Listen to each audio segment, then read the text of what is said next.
Azure API Management offre de nombreuses politiques qui peuvent être mises en place pour venir sécuriser nos API. Parmi ces politiques, on a notamment des restrictions qu'on peut mettre en place. Il peut s'agir notamment des restrictions au niveau de certains paramètres qu'on peut valider au niveau des entêtes HTTP. On peut également mettre en place des limites de consommation au niveau de nos différentes API, toujours via des politiques qu'on peut implémenter au niveau de Azure API Management. On peut également mettre en place des validations des jetons GWT qui concernent beaucoup plus la portion authentification. On peut même également avoir de la validation des certificats qui vont provenir de nos clients. Bref, il y a tellement de politiques qu'on peut venir configurer au niveau de ce service-là pour s'assurer qu'un certain nombre de politiques ont été respectées au préalable par le client qui va venir consommer notre API. Alors aujourd'hui, on va s'intéresser à une politique de sécurité bien précise qui s'appelle le CORS. CORS tout simplement pour Cross Origin Resource Sharing.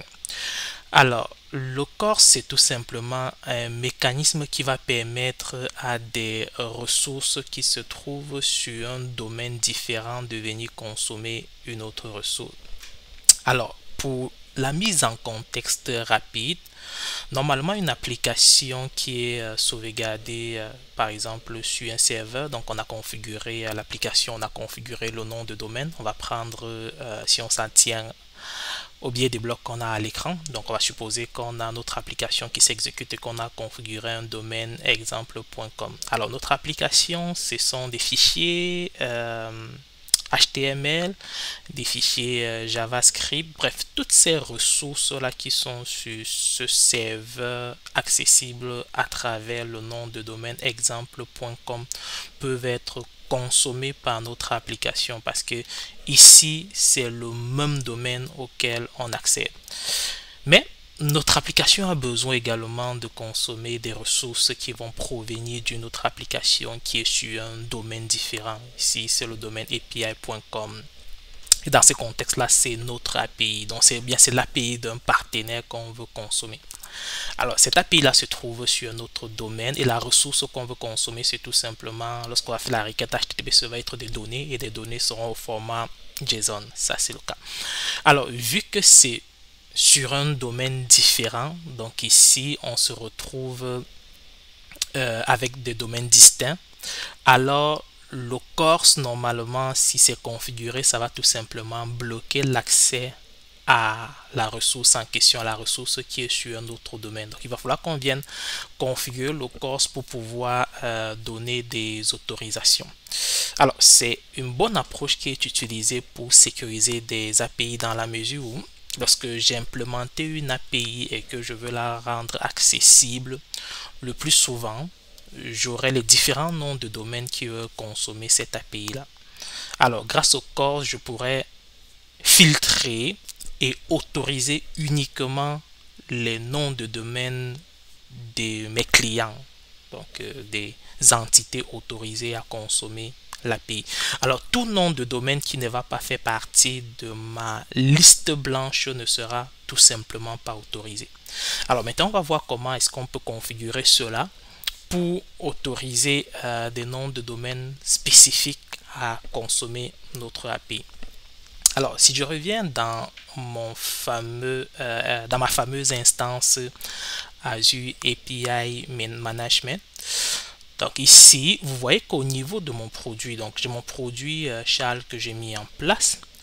Pour ce produit-là, je connais le nom de domaine de l'application de Charles. Supposons que les requêtes provenant de l'application de Charles vont venir de ce domaine. Donc, je suppose que l'application de Charles est toujours hébergée dans Azure App Service. On va prendre un exemple simple. On va supposer que cette application est hébergée par exemple sur ce domaine. Donc, on va dire le domaine appdemo 420 azurewebsite.net.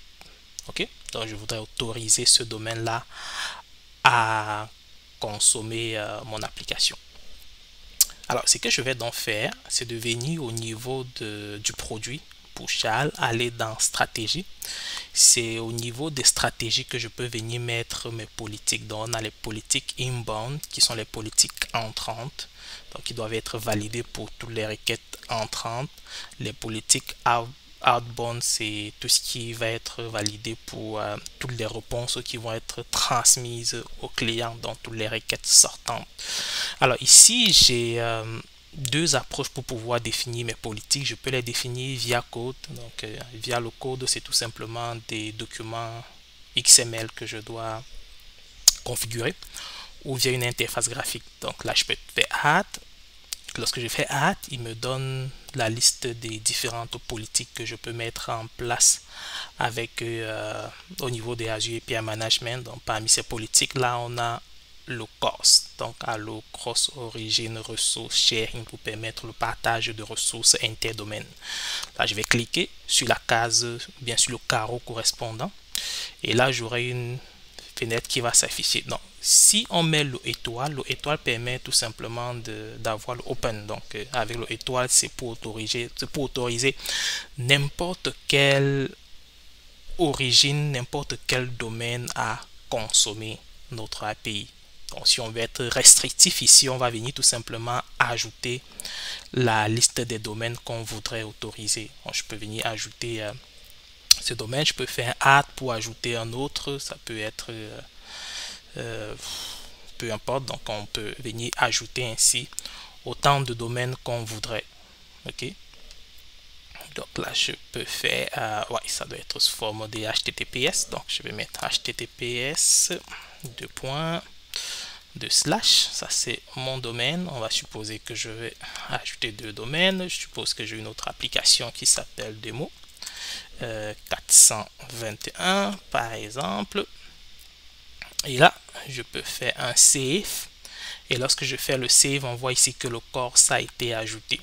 Alors si je veux voir le code au format XML et l'éditer, donc je peux tout simplement aller ici policies. Vous voyez ici j'ai des balises, une icône de balise. En cliquant là-dessus, il va m'afficher la représentation XML. Alors tout simplement, il va venir dans la session inbound, vu que c'est la politique est configurée pour les requêtes entrantes, et là on va avoir tout simplement une zone CORS qui va être ajoutée, donc une session CORS qui va être ajoutée, et là on aura les différentes origines qui sont autorisées, et plus bas également on retrouve les méthodes qui sont autorisées. Ça aussi c'est important. On voit ici qu'on a autorisé les web HTTP, GET et POST uniquement. Donc on peut modifier pour décider d'ajouter le get, le post, le put, le delete. Mais ici, si ces origines que j'ai configurées font des requêtes delete par exemple, potentiellement ça ne marchera pas parce que ça ne fait pas partie des web HTTP qui ont été autorisés.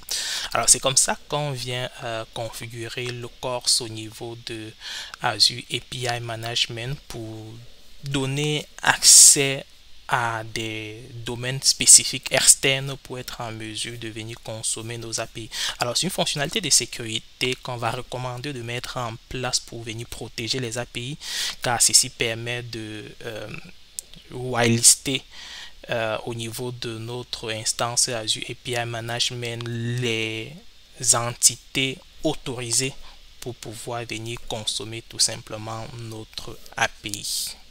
C'est tout pour ce que je voulais vous présenter. Merci.